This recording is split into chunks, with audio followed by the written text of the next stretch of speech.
Well, this is beginning to seem like a collection of good friends we all assemble here each week. Welcome back for lecture number 3 of the Kerr lecture series. Just a very few words to begin with, actually some of them on a different subject, and that is the fact that the arrangement is that the Kerr lectures are indeed published, and the University of California Press publishes them. In fact, Hannah Gray's Kerr lectures are on their list for this spring. And it will not be long before Neil's Kerr lectures are on their list, because Neil has taken the approach of writing it all out first and then extracting from it for the lectures. So there is the manuscript, which I'm told we're to receive momentarily and put into the process. So in possibly less than a year, you will see the product from this. To mention again, the Kerr lectures honor Clark Kerr, one of the great men of American higher education during the past century, and much attached to both the University of California, Berkeley campus, and as president of the university. And then after that, having done magnificent work with the Carnegie Commission, and which then assumed other names as the years went on, producing or overseeing the production of a number of books that describe just everything you might want to know about higher education, and many of which are still relevant today, showing the good discretion of Clark Kerr. Our lecturer is Neil Smeltzer, university professor, also Department of Sociology, Berkeley campus, and 5th in the series of Kerr lecturers, and the first not to have been a university president, showing great wisdom on his part. Neil, I introduce you.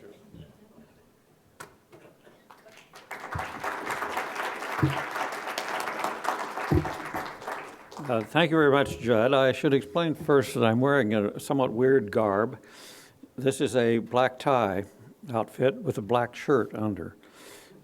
You may think that it's a desperate effort on my part to add one additional bit of elegance or class to this lecture, but that's not the case. There is a black tie dinner of the Berkeley Fellows, which is an organization of friends and contributors to the university, that takes place immediately after this lecture. So I decided, well, I was 2 birds with 1 stone.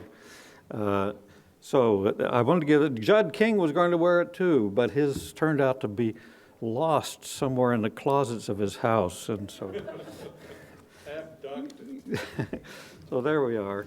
Well, this is the last lecture, and it's going to be a little bit more contemporary in reference than the first 2. But I'd like to just say a few words for those who might not have been here about the first 2. In the first lecture, I developed a kind of general, quite simple theory of change about universities in particular, but higher education in general, which I called structural accretion, which is an addition of new units under conditions of opportunity or even initiative that get folded onto the university without, however, involving the loss of existing units, so that over time you get an extremely complicated, multifunctional sort of creature that has all kinds of characteristics, the main ones of which I tried to spell out in the remaining part of the first lecture and in the second. That is to say, the implications for faculty community, the implications for political running of the university and administering of the university, cost implications, implications for the ranking of institutions and the ranking of almost everything else. I tried to push this idea of increasing complexity through accretion to push it as hard as I could, you might say, to account for as many features as I could. That analysis is going to be sitting in the background of what I want to say today, because I do not believe we can understand contemporary features of the institution and its problems and the woes of higher education without seeing it in the terms of what it has become. The forces that are impinging upon it are impinging upon an already established and complex system, and they have all kinds of implications for what effect they will have and how colleges and universities can adapt to them. I can only tell you that this is a tough lecture because there's a great deal of disagreement about what's really happening in the outer world and what its significance is, and you have to pick and choose in terms of what are really the important problems and what are the lesser ones. And secondly, if we're beginning to talk about the future, there are so many conditions that we're unaware of or can't control that it's perilous really to give absolutely specific predictions and prognostications. I'll be my boldest, but keep those qualifications in mind, if you would. So I begin with a kind of a very selective survey of what some people have called a perfect storm in which we are now in, namely the kind of convergence of many factors which really threaten the most fundamental features of our academic institution as well as the academic values. I picked these up from the work of scholars, from the media, from talking with people who are concerned, and from my own general observations. And they will be a kind of ideal picture against which I'll pitch my analysis, this perfect storm. I'll simply list 1 through 8, the ingredients of the combination of adverse and adverse situations now facing higher education. I mentioned first globalization, which is not specifically impinged on the university, but it's set an atmosphere of increased competitiveness and demand on the institution from the standpoint of its contribution to economic competitiveness in the world. 2, severe slashing in state spending for higher education, despite the appearance of a third tidal wave of students. It's sired by economic competition for funds, by short-termism of outlook, and so on. But I'll dwell on the exact dimensions of this later.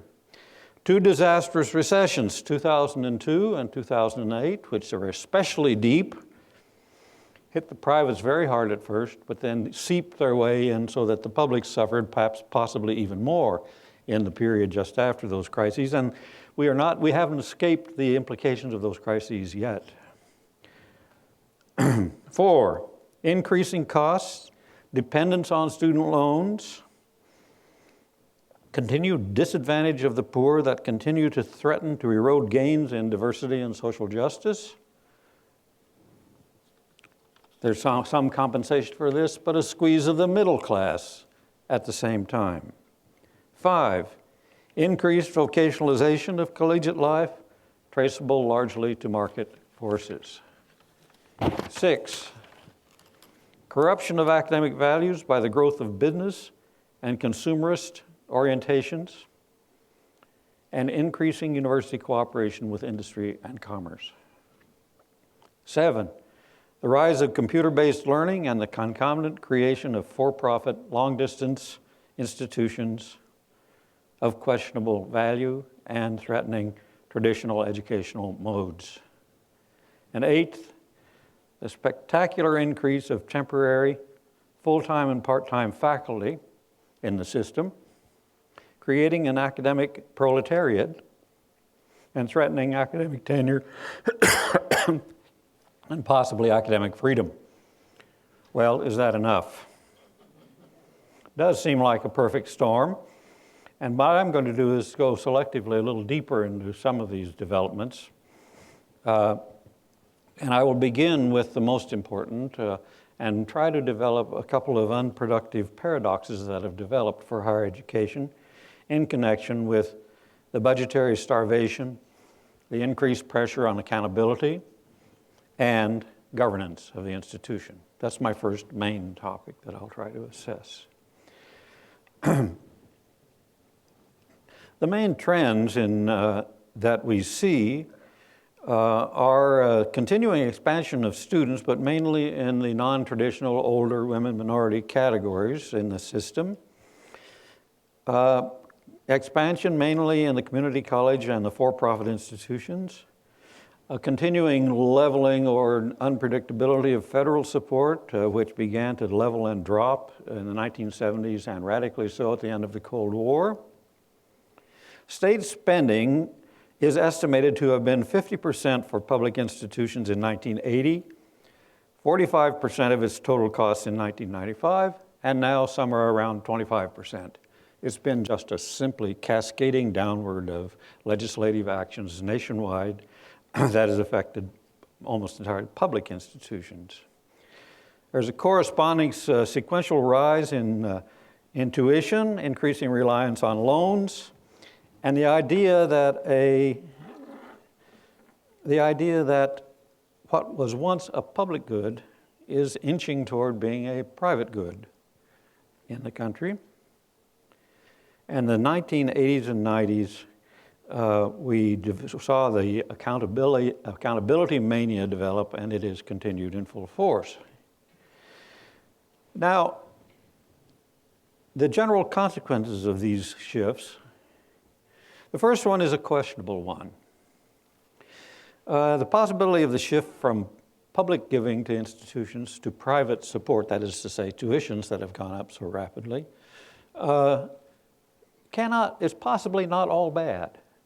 For a long time, it's been pointed out that public institutions rely on taxation, but cater mainly to the better off. In fact, are regressive in their overall impact in society in terms of income and benefits. Well, the argument for shifting this to the people who actually get the education is that it's progressive in terms of and the people who are going to benefit from it pay for it. On the other hand, that can be regressive in another sense, in that the poor, as the prices rise and the compensation is not adequate, tend to suffer, backslide in terms of their own capacity to go to the institutions. So it's a very, very mixed case. We're going toward affordability rather than access, and then we had the backlash against affirmative action. There's always these tendencies in the system to backslide toward not realizing those functions of social justice that have come to be so important for the institution. A more subtle consequence, though we see it all the time, is that college and universities themselves tend to get the immediate blame for the increased costs. And this develops not only painful expectations on the part of families, but also opens the door to accusations of irresponsibility, perks and pleasures of academic life, the soft life of academia, and the political embarrassment for institutions whose students protest against tuition rises, and even more embarrassment if they crack down on these protests. This anger at the institutions themselves is really sort of shooting the messenger, because it's in the common interest of campuses, students, and parents to keep the costs low, and that tuition rises are usually direct consequences of cuts in the state budget. But nonetheless, all this happens. It's a kind of vicious circle of starvation and charging the students, public dissatisfaction, and as we'll see, some diminished autonomy on the part of educational institutions. I mentioned the accountability movement. It was the product of the 80s, by and large. It began in earnest in the 80s with the national panic, you might say, about international competition, particularly with Japan and Germany, and that the great effort was to make our own institutions more competitive, more efficient, and accountability was one of the ways to do it. This affected businesses, of course, at first, but invaded federal government, and it also invaded institutions of higher education, so that legislatures began putting into place new provisions for measuring and tracking and holding institutions responsible for efficient functioning. And legislators, one after the other, in the 1980s and 90s, began to standardize measures to measure performance, to make it quantitative and therefore precise, and furthermore, to tie state budgetary support to the results of audits. Approximately, by 1990, approximately a quarter of the states had been introduced this kind of conditional feature of audits. Now, of course, And there was a great idea that auditing and performance accountability was going to be a tremendous boon and was in fact going to save the institution. You would measure GRE scores, completion rates, time to degree, placement records, faculty performance rates, publication rates, contributions to journals, money raised by faculty. I mean, all of these things. It became a kind of worldwide movement. England and Australia really carried it a long ways, but it went a long ways in this country as well. It met a lot of objections. How do you measure these things in these precise ways? How do you know what you measure is really a product of what the universities and colleges do, not simply the quality of the students who go in there, and so on? It was all the evaluation research problems came up and confounded it, and also outright opposition on the part of administration and faculty, objections, stonewalling, shielding faculty from the results, somewhat cosmetic formulation, of cosmetic formalism on the part of university administrators in submitting results, and often state bureaucrats in getting the results said, well, they've conformed. It's there. So the whole thing has been assessed as being very questionable, and in fact it had any impact whatsoever except to demoralize some people. In terms of measuring efficiency of institutions, it's very hard to establish whether this had any effect at all. The larger, and there's been a diminution of the enthusiasm about accountability in the meantime, even though a lot of the things that were put in place are still there and we're still living with them year by year. The larger paradox, and here's what I consider to be one of the great looming problems for higher education, is that you get this decreased support and a declining percentage of state funds that are going into institutions, but the governance is unchanged. We still have legislatures who make rules and regulate and meddle. We still have the same boards of trustees. We still have, we've got new accountability. What we have is a kind of paradox of decreasing support and increasing or steady governance. Somebody ought to make up a slogan that parallels taxation without representation in our colonial period. I don't know what we'd call it. Maybe responsibility without support? Power without responsibility, politics without economics, something like that, you know, that high institution. Anyway, we're kind of headed on a collision course. I mean, it's a real contradiction in a classic sense of the term. I'm not sure how it's going to come out, and it's not insoluble, but it's not being solved.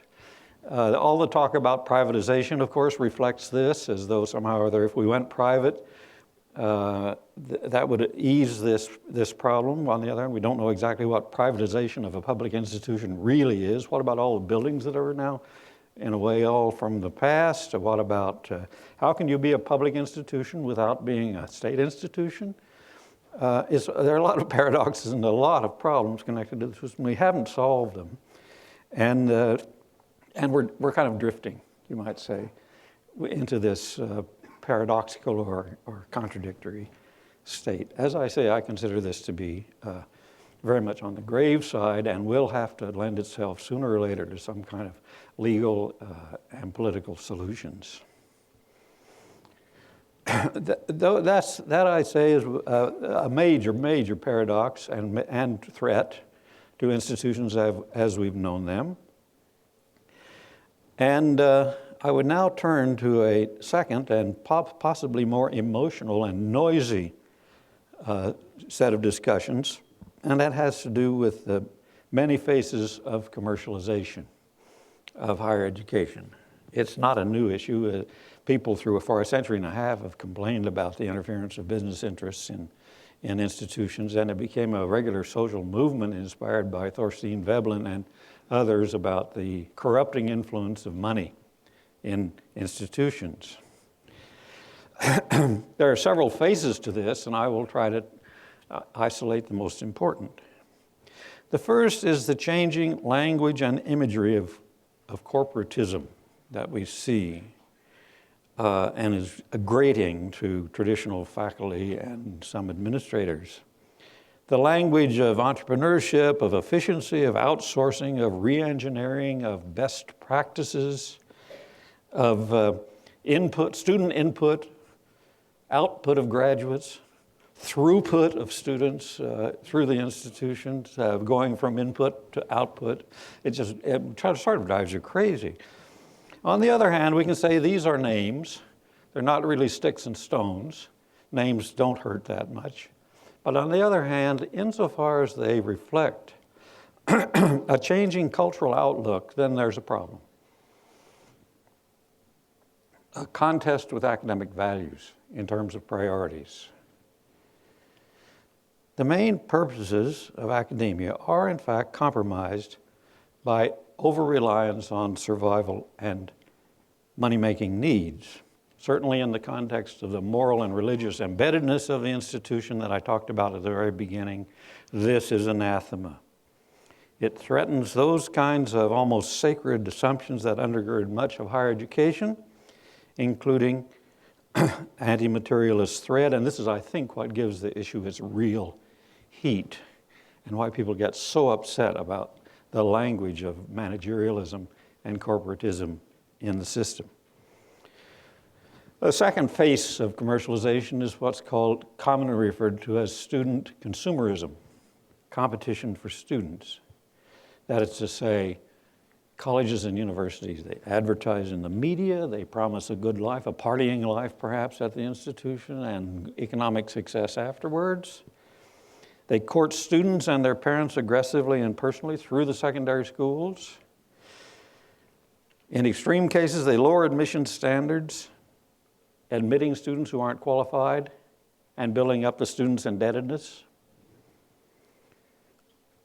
The student aid game, perks in housing, eating facilities, and other comforts of life. William Bennett's coddled class of students with hi-fis and stereos.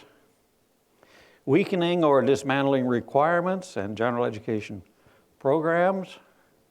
And in the longer run, great inflation, which is a product of student expectations, A's only, faculty spinelessness, and administrative fear of loss of reputation and reduced student applications. Kind of convergence of these forces that have long-term great inflation. Now I have a take on consumerism.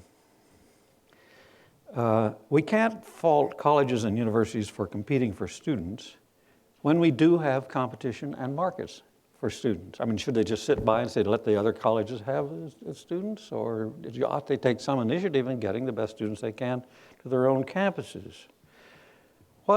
You have to distinguish between reasonable competition and reprehensible practices, it seems to me. That is to say, the reprehensible practices make a mockery of admissions and evaluation. They exploit underqualified students. It seems to me that we need some kind of mechanism of agreement or a code of standards for admissions practices that somehow or other can control those practices that emanate from the survival strategies of institutions with respect to getting students on their campuses. This sounds a little bit like the NCAA attempts to control athletic recruitment practices, and then of course commercialism in the athletic side of college and university life is, competition for enrollments doesn't hold a candle to the competition for athletes in terms of commercialism, if you want to think of it in those terms, and that's, of course, it gets more and more extreme with the excesses of recruiting and salaries and big training facilities that kind of come close to home. Dictation by the media, by popular support, and the seeming impossibility of preventing abuses. I mean, we have rules against them, and we have violations, both noted and not noted, that happen every year. I don't really compare competition for admissions with athletic competition, and probably will never go as far, but only 2 days ago you may have read that a administrative official at Claremont College was found guilty of inflating SAT scores of students who applied to the institution as one of the marketing strategies. So one has to think twice about when those temptations are there, whether or not they will be violated in very unproductive and destructive ways. A more subtle side of economic or commercialization has to do with the adoption of economizing as a way of life. This is not exactly commercialization, but it's a mentality dominated by cutting, overloading employees, charging for perks previously enjoyed, like telephones and bookcases in your office, that kind of thing. There's an economic rationality for economizing, no question. But in institutions who pride themselves on being special and humane employers, that's been a long source of pride on the part of colleges and institutions, that sets up expectations, and this relative deprivation of nickeling and diming away at employees and staff is likely to be extra painful in such institutions that hold out promises that they're not going to behave that way toward their employees. And so you begin to get responses on the part of employees who feel that they themselves are being treated more like employees rather than some kind of more privileged staff in a privileged institution. This is very subtle to track, but I've seen evidence of it in my whole career of this particular complex of promise and disappointment. One additional attack on institutions has to do with an attack on tenure from an economic point of view. Tenure is under assault from many points of view, but some economists and some people in business schools have attacked the institution as being an institution of tenure, as being a source of enormous inefficiency and inflexibility in the institution. I've already acknowledged this in my comments earlier. And one takes note of it, but one also wonders whether or not that rationale is the only one we ought to think of in terms of issues of academic freedom and the protection of the academic life. In the past 40 years or 30 years, we've had a very large surge of industry-university collaboration in research. This was triggered, of course, in 1980 by the Bayh-Dole Act, which gave universities and colleges the right to gain from patenting their own inventions. Even though we find evidences of cooperation in the past, nothing quite this enormous. This also was one of the clear product of the competition with foreign countries, that universities should be brought into the competitive business and encouraged to put forward scientific inventions and commercially usable products, and which had been sort of questioned or opposed before, but under this, you might say, panic of the 80s, which produced so many different things, the legislature cheerfully enacted such legislation, and universities in particular responded to it. In 1980, there were only 25 universities that had technology transfer offices, but by 1990 there were 200 of them. 1980 there were 250 patents per year. By 1998 it was more than 3,000. So there was a clear impetus given and clear response given by institutions. Now, what are the features of this? We really have to know it because it's often a knee-jerk reaction against it. There's something wrong with this kind of commercial and university penetration, but we have to know exactly where it had its influence and what that influence was. First, it was concentrated in relatively few institutions. In the 1990s, the 100 largest universities received 90% of industry money. So it's highly concentrated at the top. It's skewed toward bioscience, medicine, engineering, computer science, and business schools. These are the main targets of industrial cooperation. There's an unclear benefit cost picture because a lot of institutions set up technology transfer offices and nothing came. In other words, they simply had a function without an income. And furthermore, we should know what the total impact was on institutional finances. Only 10% of university research funding comes from private business and contracts. And that's pretty steady over time. Now, there are threats that have been identified, and I give you a composite of identification of these threats from a number of sources, including Judd King's writing on the subject of industry and commerce. There's the idea of conflict of commitment, that is to say, offering funds from practically oriented businesses skews research in directions away from what it might otherwise have been. Diversion and consulting and supervising also gets skewed in certain directions by the presence of industrial and commercial monies. There are breaches of principles of public disclosure. This is a tough one. That is to say, the norms and values of institutions of higher education are public availability of all knowledge created. I mean, that's just one of the underlying axioms of our existence, whereby businesses are very interested in keeping secrets of their own trade advantages and of their own inventions and so on. And this delay and suppression of research results is a real issue that accompanies industrial contracts with higher education.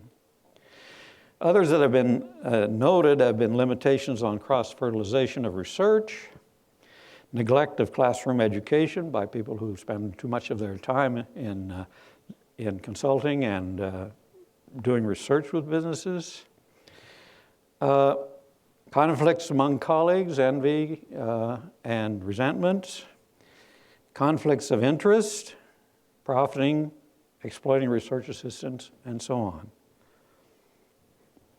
My own take on this is that many of these threats are not new. Anytime there's opportunity outside, whether it comes from foundations or government or whatever, you get a skewing of interests. And matter of fact, academics skew their own interest in the direction of studying problems that seem to be especially pressing in society. So this is not especially new. It's just a new twist, you might say, on that kind of continuing influence of outside forces. Consulting and advising abuses are surely not new. They are a certain additional increment of that comes along with industrial, and there's this downgrading of non-supported disciplines, which continues to be aggravated for the humanities and some of the social sciences. The real threats, I think, are the conflict of interest and the suppression of results. I mean, these are really fundamental. The power of pecuniary interest, the denial of a conflict of interest, the subterfuge and the evasiveness of commercial interest with respect to regulation. We've seen this for a half century, big time in the medical profession, and conflicts of interest in the medical profession in a way are much more serious than they are in the academic profession. But nonetheless, we know how vulnerable people are when pecuniary incentives are right there, and how inventive they are in denying that they're doing anything wrong. So once again, this is where it seems to me that this emphasis on safeguards has to be in that area of conflict of interest, in suppression of results, maintaining the freedom of communication and so on, that business involvement does in fact involve.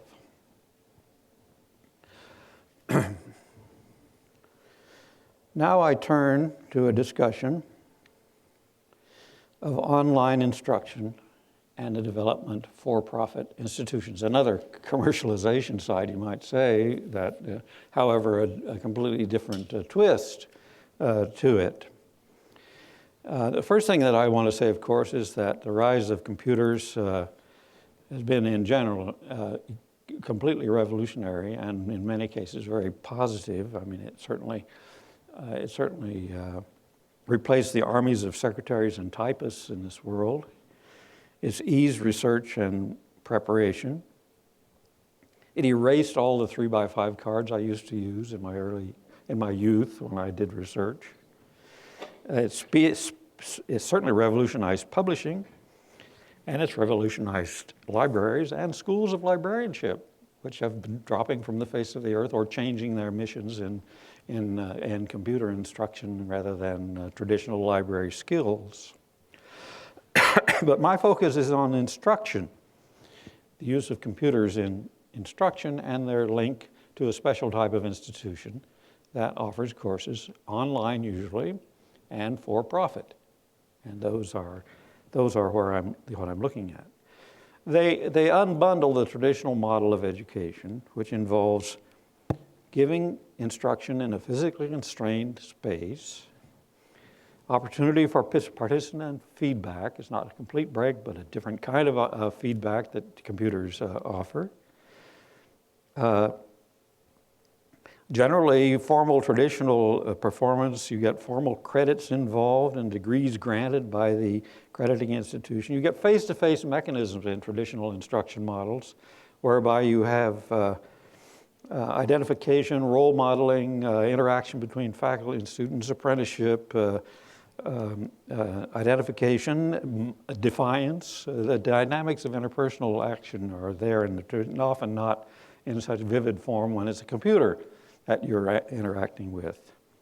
And of course, traditional instruction is frequently coterminous with residential presence, which it certainly doesn't need to be with computer instruction. All these have been kind of unbundled by the computerization of courses and knowledge, and one doesn't know exactly what the consequences are from the standpoint. We get all kinds of opinions of how efficient they are and how inefficient they are, how they are going to displace traditional educational modes, and on the other hand, they're not. So once again, we have to understand exactly what the extent of this is, where they have had impact, where they're not likely to have impact. I'm referring, of course, to the University of Phoenix and all the spawned-off organizations that have come. There are dozens and dozens of them, not only in this country, but abroad in Europe and Israel. And around the world, these things have formed as a way of capturing students and giving them certain advantages with respect to collegiate education. Now, the characteristics of these institutions are the following. First, they're mostly vocational. Industry-specific often, career-specific, even job-specific. So already you deviate away from the idea of general education, the collegiate ideal. Most of these institutions are small. They are 39% of all institutions, but only 9% of students in the country. So they're little, most of them. The 500,000 enrollment in the University of Phoenix is completely atypical in terms of the characteristic. Instruction is mostly online. Instructors are almost entirely non-tenure-track. They do not have a system of tenure for faculty. They're hired on a temporary basis. They work hard. They teach a lot. They're dominated by non-traditional students. Very high percentages of older students, minorities, women students in these, doing a lot of what the community colleges have done. Teaching loads are very heavy. Almost no research is done by the faculty in these institutions. They mostly give associate degrees, but they do give 5% of undergraduate degrees and a few PhDs. The University of Phoenix has made a gesture toward giving PhDs, but very few are turned out, and we don't know anything about their competitiveness in the market. They are mostly competitive with community colleges and some four-year colleges, but scarcely with PhDs or elites with a surplus of students who are applying. They don't. For many institutions, probably including our own, the for-profits don't seem to matter very much into our daily environment. I mean, they're all out there and they're going gung-ho, and there's a lot of discussion, but from the standpoint of our lives in big universities with resident populations, don't seem to feel them day by day. The absolute key to the existence and the profits of the for-profits is they're certified. They're certified by accrediting institutions. That's a very, very important thing, so they can give degrees. And secondly, being certified, students who receive Pell Grants, federal grants, can enroll in these and receive those grants, which means that they are subsidized by these grants. The costs of their students are subsidized. I don't think they would be surviving so comfortably if they didn't have these two features of accreditation. Many proprietary schools do not, but many of these are accredited, and they can also receive income from student fellowships. If those were not the case, we'd have an entirely different world.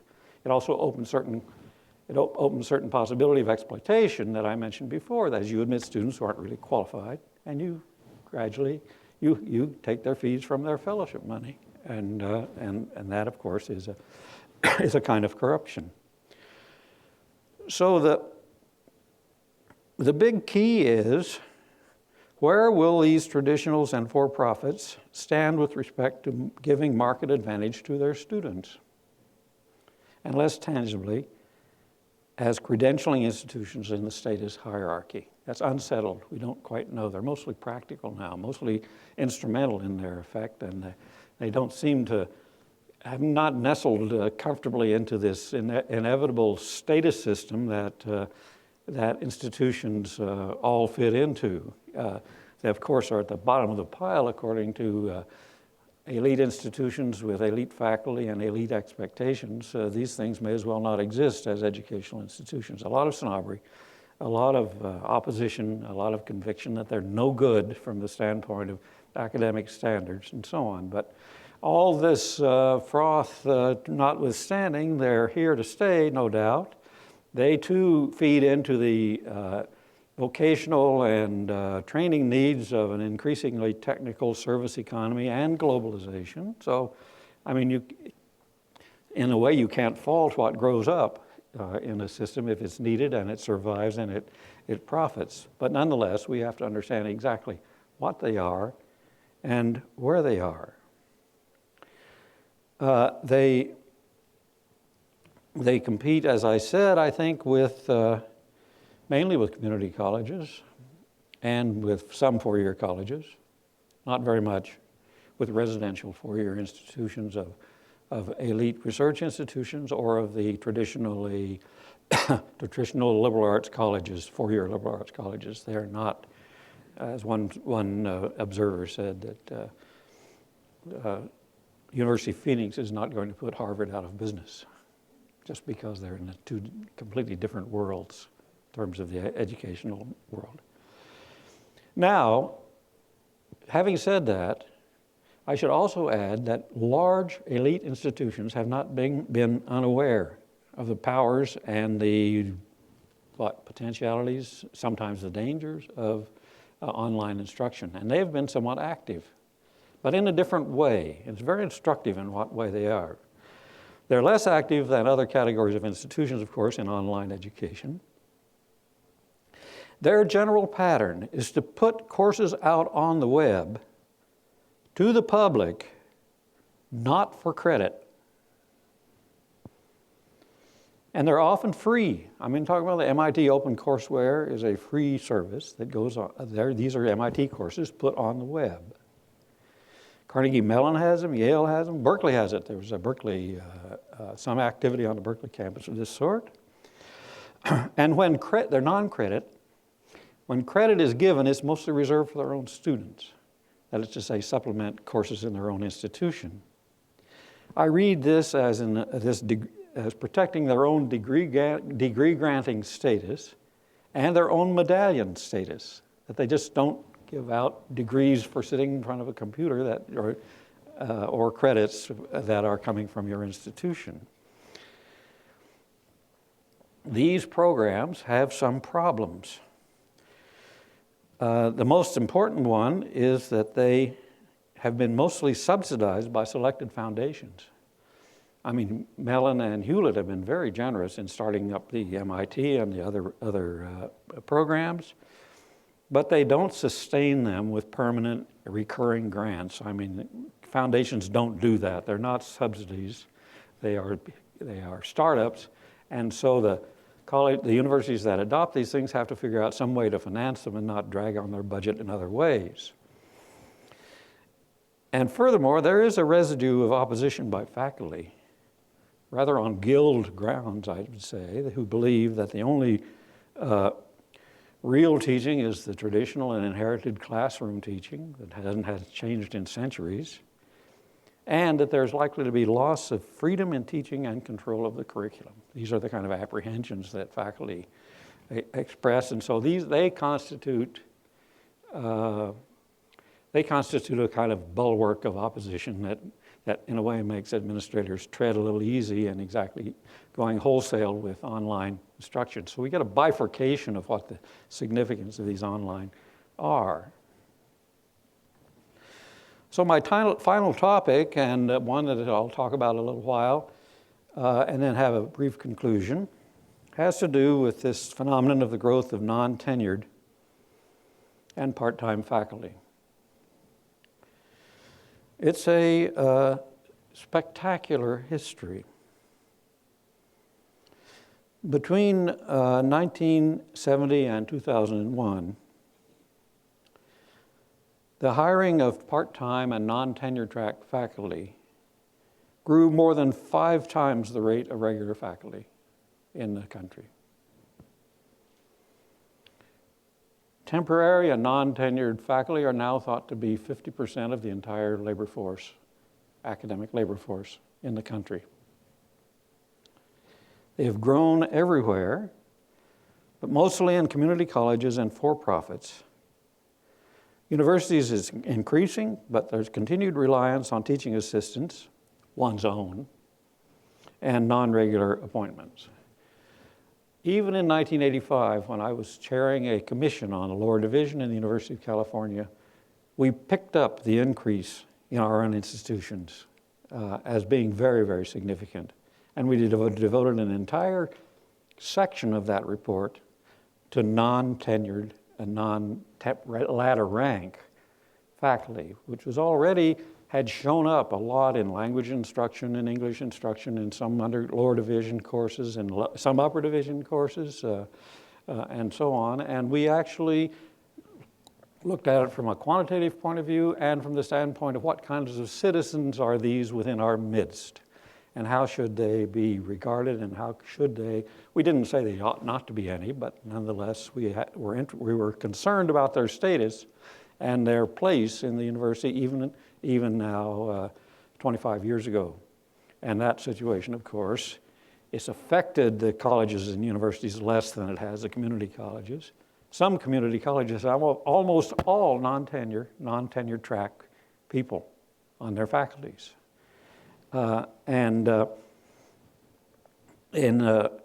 as I say, the for-profits are mostly entirely non-tenure track. In universities, it's increasing, but as I say, not as much. Well, some of these are traditional. I mean, we have architects and doctors and business people and retirees, and we have people who do career-ending teaching. That's really not the ones I have in mind. They've been around a long time. Clinical professors are in that category, and they're well-established and non-controversial. The biggest class is that category that's hired part-time, one-year appointments, and temporarily, sometimes teaching in more than one institution. They are called freeway flyers, or scholar gypsies, or gypsy scholars who can teach by the course in places that go, and the freeway, obviously, is the connotation is clear. Well, why have we gone this way? Well, people in this category cost less. A long-term commitment is avoided. They often don't take up benefit payments if they don't have that much time in the institution. On the supply side, there are excess PhDs and pre-PhDs and people who are trained but prefer part-time to supplement other jobs. More women than are in the regular tenure. More percentage of women is higher in these categories than in regular faculty, ladder faculty. It also reflects the declining teaching loads of regular faculty in some institutions. That is to say, the long-term trend in our university and universities like us has been downward in teaching load. And this, of course, feeds into the need for getting teachers from other sources. You have probably heard of the, I guess it's called an Oxford Don, but it could be anywhere, who managed to get all his teaching scheduled for a Wednesday. All his tutorials, all his lectures, one day of the week. And about 4 weeks into the term, he was seen in the common room grousing about his teaching load. Would not stop. And some of his colleagues said, you know, it really doesn't seem to me that you have a very arduous teaching load if all your courses are on Wednesdays. And his response was, it interferes with the weekends on both sides. Well, so much. I have 4 or 5 other such jokes, but I will not. You get the point, I think, as to this sense of loss of teaching commitment in the regular faculty. They have a lot of problems, these temporary faculty. They have heavier teaching loads. They lack office space and office hours. They lack computer and photocopying access. They're less evaluated, less supervised. They're excluded from department meetings often, academic sentence, and usually probably from more informal visiting patterns among faculty. All this adds up to a kind of proletarianization or vast increases in numbers of one of our second-class citizens in academia. They also are more likely to, non-tenure-track and teaching assistants are more likely to be unionized, which is a clear evocation of the principle that if you treat people like disadvantaged employees, they behave like disadvantaged employees, and they organize and they protest against their circumstances. Varies, of course, by university, college, and community college, and universities are the most reluctant for unionization because of the deep and long sense of professionalization as being the basis of commitment, not collective action. But nonetheless, the upward trend is toward unionization, and it reflects the upward trend in the categories of faculty that now are in the institutions called higher education. Now, these categories are a source of some protest in the literature, not really paid too much attention to because researchers mostly come from institutions on which they're not the biggest problem in the world, so they don't pay that much attention to them. But there is some complaint that this trend is in fact a threat to academic tenure. It's not the threat that comes from the economists that I mentioned who want more efficiency. And it's not the threat that comes from right-wing and left-wing organizations who want to prohibit certain types of things in the institution or punish faculty members. So not the political aspect of tenure, but it's, you might say, the disappearance of tenure by drift. That is to say, these categories of people do not have tenure. They are only renewed usually 1 year, sometimes less. There's no expectation that they are to be renewed, even though there's sometimes multi-year contracts from time to time. But nonetheless, it's not in the cards that tenure is granted after a certain period of time. They are separate from the latter faculty, and what it means is the nature of threat to tenure is not in the usual assault on academic freedom, but erosion. That's the dread that comes into the literature, and one doesn't quite know how to assess this. It's certainly quantitatively a huge development in our system. And the question is, is tenure in fact imperiled? Well, it's certainly going to be less common, but whether or not that's a complete peril or not, we don't really know. Something to keep our eye on, I would say.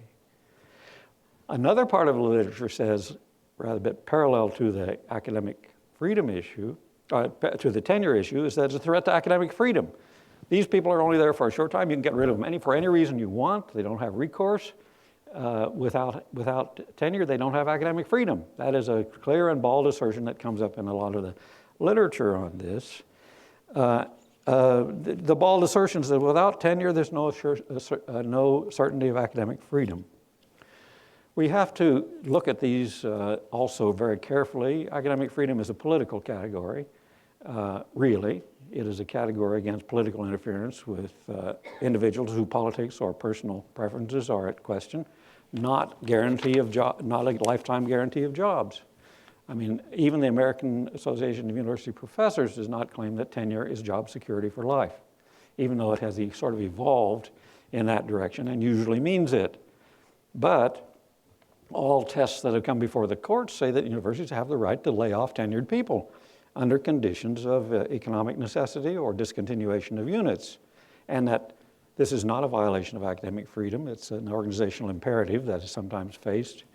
And so we have to say exactly what is it. There is an opportunity for, it seems to me that in the temporary hiring of people who have greater opportunity for using arbitrary standard, because the burden of proof is not on their saying, but on their, the burden of proof is that they go away if they're not rehired. And so there's, you might say, it's a kind of concealed opportunity, the dimensions of which we do not understand.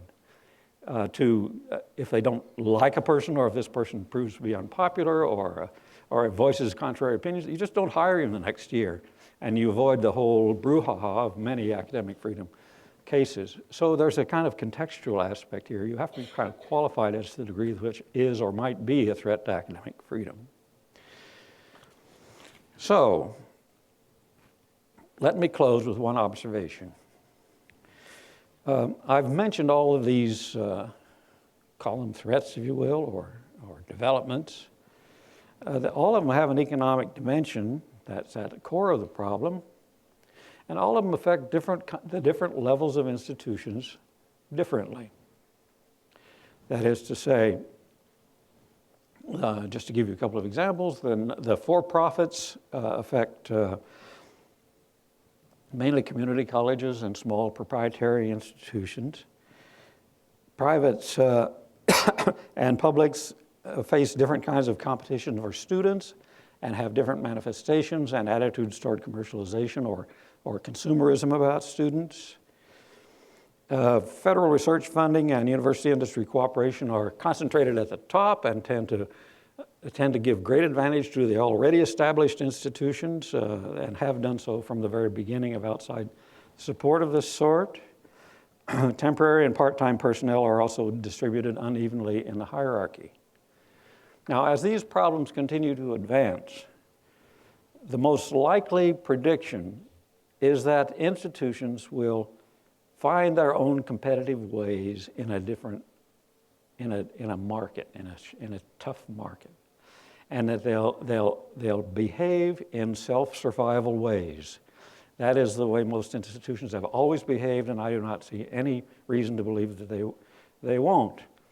And furthermore, the elites in particular, which are in my mind a lot, will tend not to compete with the others that are disadvantaged, except when they have to maintain their own status, to get what money they can because they have advantages in this market, to keep going after the good students, to keep going after the good graduate students, to behave basically individualistically as institutions. That's the best prediction we can think of because it's what the past has brought.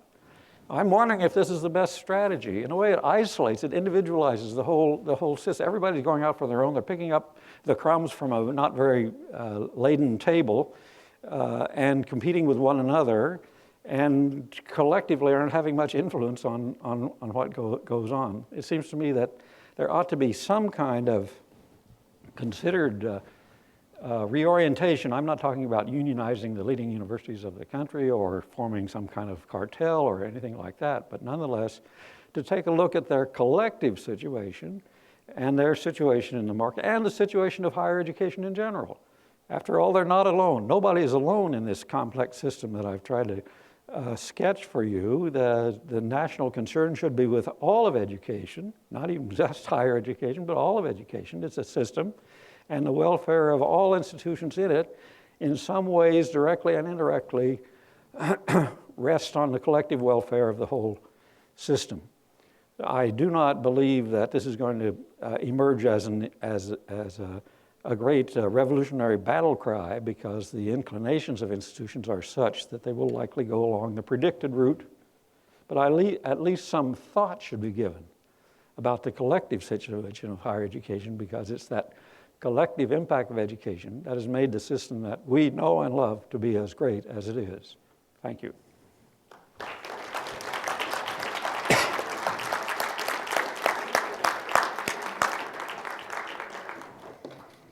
We have time for questions.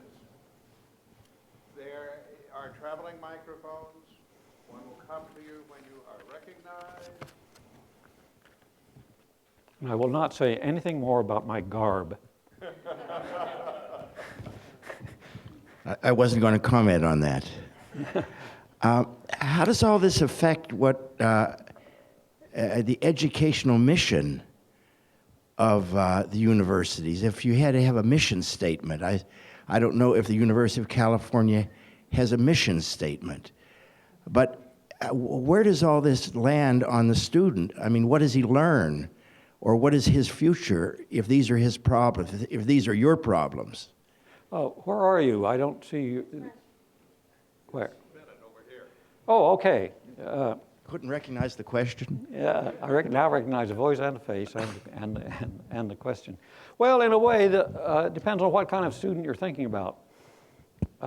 If you're thinking, you can think about the lower division student, you can think about the upper division student, and you can think about graduate students. You're going to get three different answers here as to what might be expected and what advantage. By and large, the undergraduate, in the whole process of accretion and development and increasing complexity, I would have to say that on balance, the undergraduate education has been the greatest victim here, because people have been called away into these other fragmented activities and typically get much more rewarded for some of them, for original research, for getting money for the university in the form of research grants, for becoming famous and throwing light on the university as an institution and so on. So for the student in particular, I mean, by and large, students have themselves accommodated and in some respect been part of the problem, because they, collectively and considered as a whole, have pushed as much as anybody else toward the vocationalization of the institution and toward the de-emphasis of the really traditional grand values that we associate with them. So you can't see it one way, just as what's happening up there and then what's the impact on students. There's a real interaction there. I don't believe, Bennett, as usual, I've answered your question terribly well, but those were the thoughts that were stimulated by it. Yes? Hi, I had a question on point 6 in the rise of business interest. So it's kind of around the role of the regents in the UC. And considering that today I think only one of the 17 appointed regents who are serving 12-year terms, only one of them has an education background, and the rest of them come from private industry, whether it's law or business. I was wondering if this has always been a trend since they are appointed by, I believe, the governor, or if this is newer in, say, the last 30 years. It's an older problem, and in fact, our great reformers early in the century, like Thorstein Veblen, complained all the time that the businessmen were taking over the institution, and he was complaining not only about money that came in the institution, but also the governing of the institution. They're always appointing lawyers and corporate officials and so on, with very few people with academic backgrounds, and sometimes without academic sensitivities. It's still the case. I mean, if you look at the composition of regents, or they are elected regents, which in a way still mostly that category, but even more problems because they get involved in the politics of the state much more intimately in those elected situations. I don't believe that situation has gotten particularly worse or better. It's just a fact. Now, I was on the Board of Regents for a couple of years and managed to get to know a lot of these people. And this was, of course, since I'm an academic and I was the only academic on it, non-voting faculty representative was what this was. I, of course, was prepared to fight and prepared to, once again, expose capitalist excesses and so on in the Board of Regents.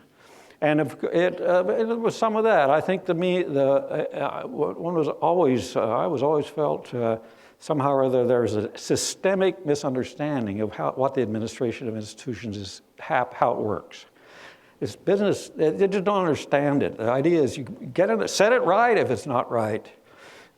Order somebody to do something, reorganize, do this and that. And so there had to be a kind of give and take. I mean, the chancellor, there was a mutual educational process kept going on, but nonetheless, that bias was clearly there. That's what their world is like, and so on.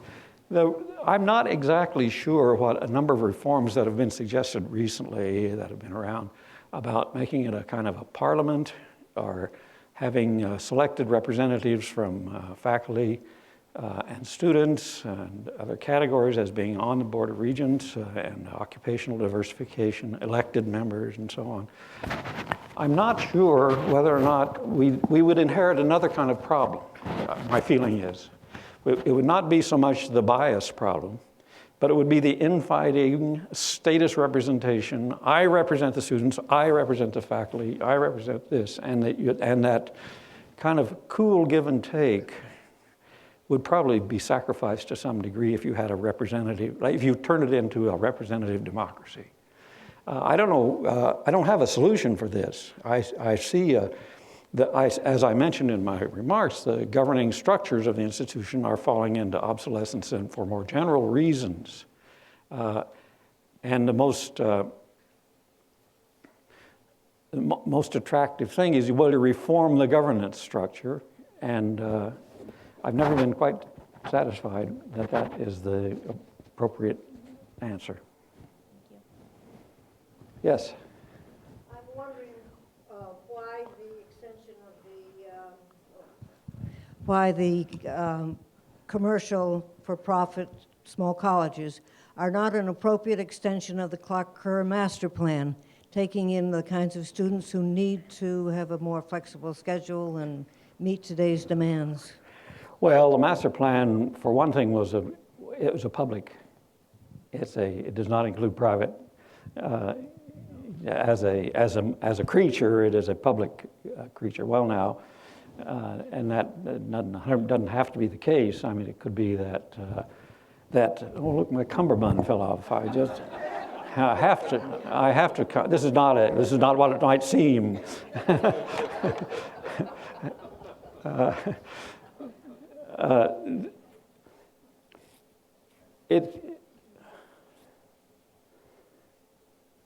It would be a very big move to socialize these institutions, which have themselves grown up as being self-sufficient, profit-making institutions who found a niche in the market.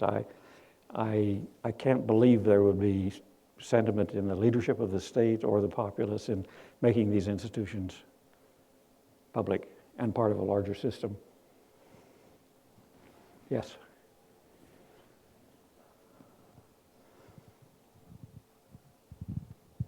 All of the trends, accretion, commercialization, and so forth, have applicability to higher education in general, but I'd like you to bring it on home to the University of California in particular. Perhaps it's a conceit, but the University of California seems exceptional in some ways. Unlike most state university systems, we have not just one flagship campus, but over the last several decades, we've developed into a system where I think 7 now AAU research university campuses. And in part, it's the master plan, but in part, it's been a deliberate philosophy of one university. So if Irvine or if Berkeley gets a certain Department of Slavic Studies or whatever the Irvine wants it to, and it's kind of a positive accretion that has occurred in that way. And then in your final remarks, you were talking about individual institutions moving in an individualistic direction and going against this idea of one university that has seemed to inform the growth of the University of California over the last 50 years. I wish you'd comment on that in light of the master themes of your presentation. Well, I guess I'd hazard a guess that you didn't come to the second lecture. You were there. Well, I talked about the multiversity in less detail than I had prepared my thoughts because time was an exigency.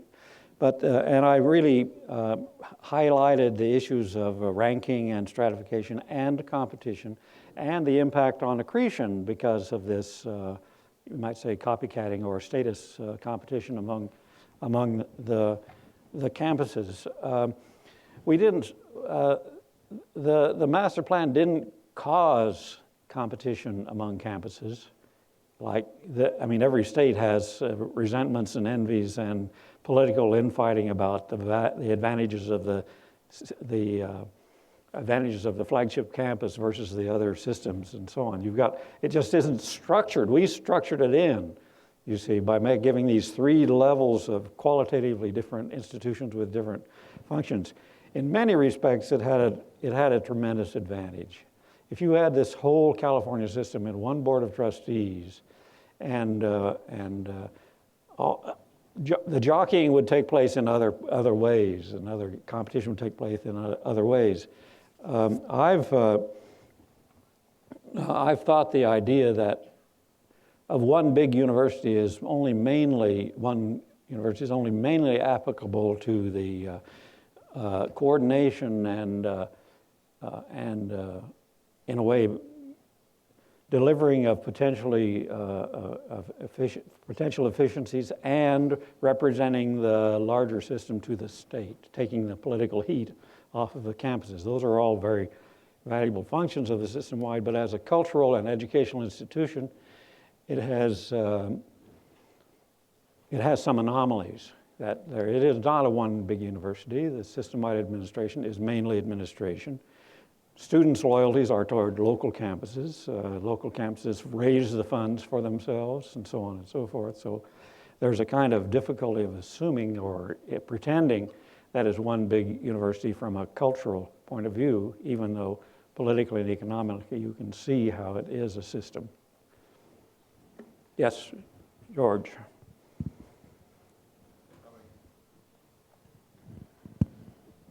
Thank you.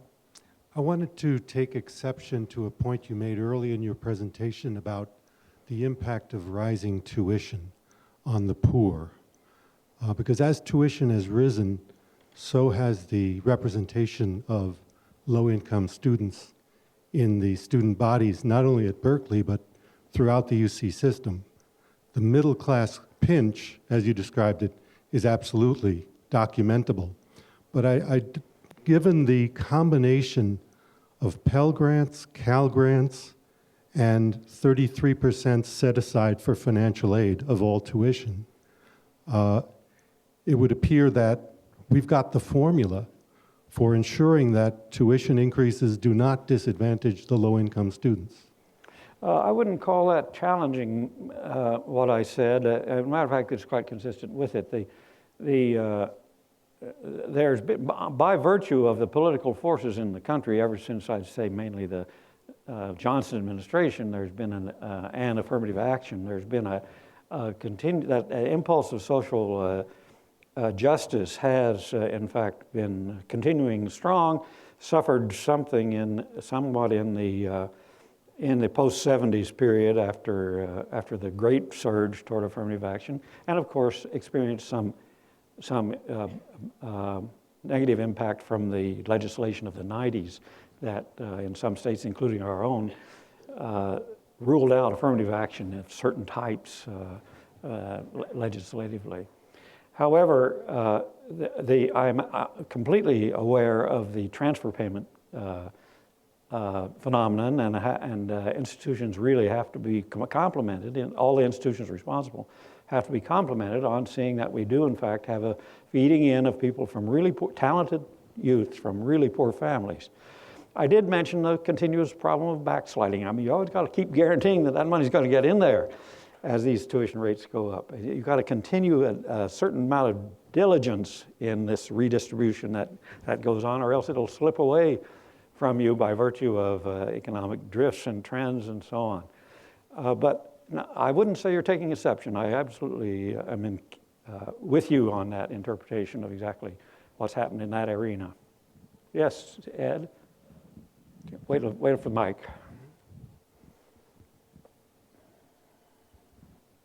George, if Mac Lech were in the room, I think he would take exception to your exception. He would argue that since 2009, the percentage of minorities has gone down very appreciably, notwithstanding the economic transfer payment situation. So I don't know if we're talking about a economic class situation as opposed to a diverse social structure. I'm just going to throw that out. But Neil, I have a question for you. Okay, all right. That's your comment. I won't comment further on it. Okay. The question is, those of us who've lived within this institution, and as I look around, a lot of white hairs here for 30, 40, maybe even 50 years, the factors that you have mentioned and the perfect storm phenomena and its elements that you've discussed is, we've all lived it. We all know it, not with the analytical background as to perhaps some of the causes and some of the interactions. But it seems to me our problem is, for those of us within the university, that the public doesn't get it or want to get it, and our politicians, perhaps even more than the general public, they may get it and understand their relationship to it, but in terms of doing anything to rectify the situation because of the other pressures that they have, they're not inclined to come forward and be the remedial factor. The two drifts that you referred to, one in public appreciation or sense of the university, and secondly the legislature's same sense, have two different stories. I still think the depth of appreciation and love for higher education in California is still a strong continuing force, with, however, this level of anger that I mentioned in the course of my remarks that is accumulated largely because of those circumstances of increasing costs and perceived greater difficulty for a family to afford to get their kid through college. I mean, you just talk around it. These days when college costs have gone up so much is the kind of the words that come out of people's mouths. So it's a really deep and abiding ambivalence, sometimes blaming universities, sometimes they blame the politicians. Seems to me the politicians of the state do not exactly are coming at the university with six guns, but they're behaving opportunistically. What I mentioned in the last lecture was that they're opportunistic in two senses of the word.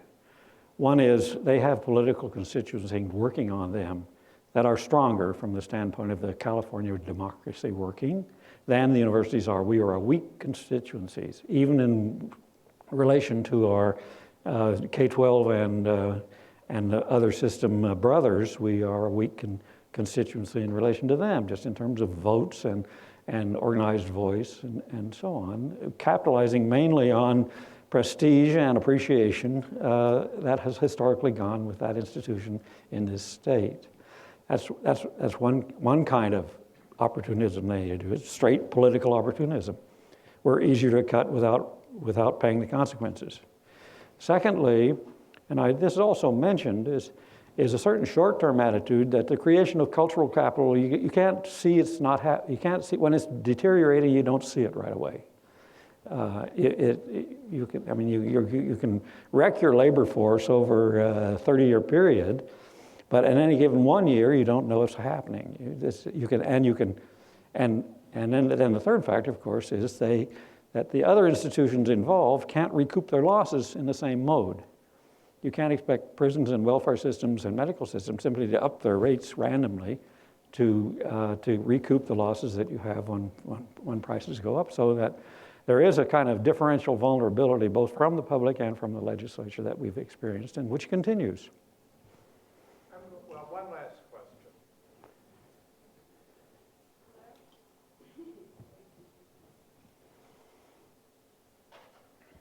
In your experience as a teacher over the years, have you seen a change in the values and expectations of undergraduates?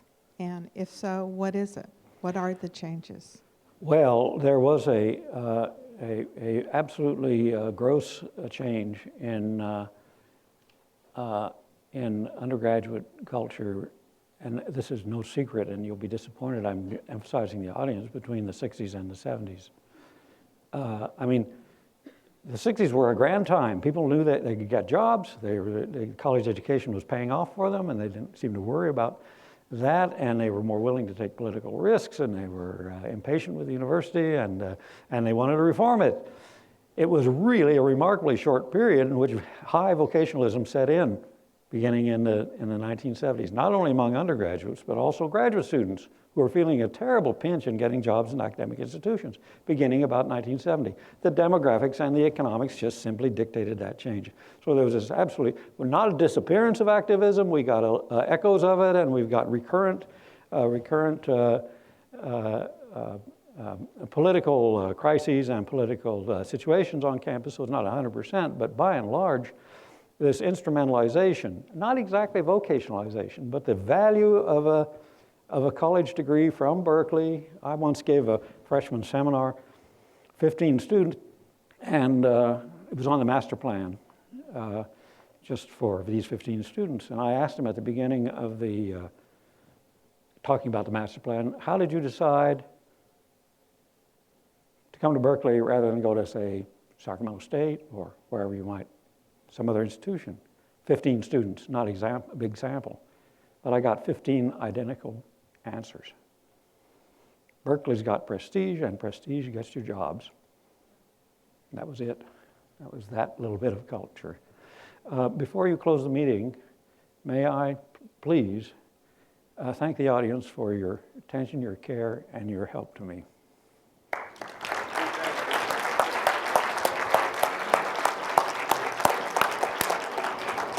I think the persistence and attentiveness of this crowd underscores our enthusiasm for Neil and our enjoyment and recognition of what he has presented to us here. If you'd like to hear this lecture a second time, there are two ways to do it. One is to go to Riverside exactly 1 week from today. And another is to wait what will be about 4 days, and it will be on YouTube. The first two are already on YouTube if you'd like to watch them. Thank you all. They're very enjoyable.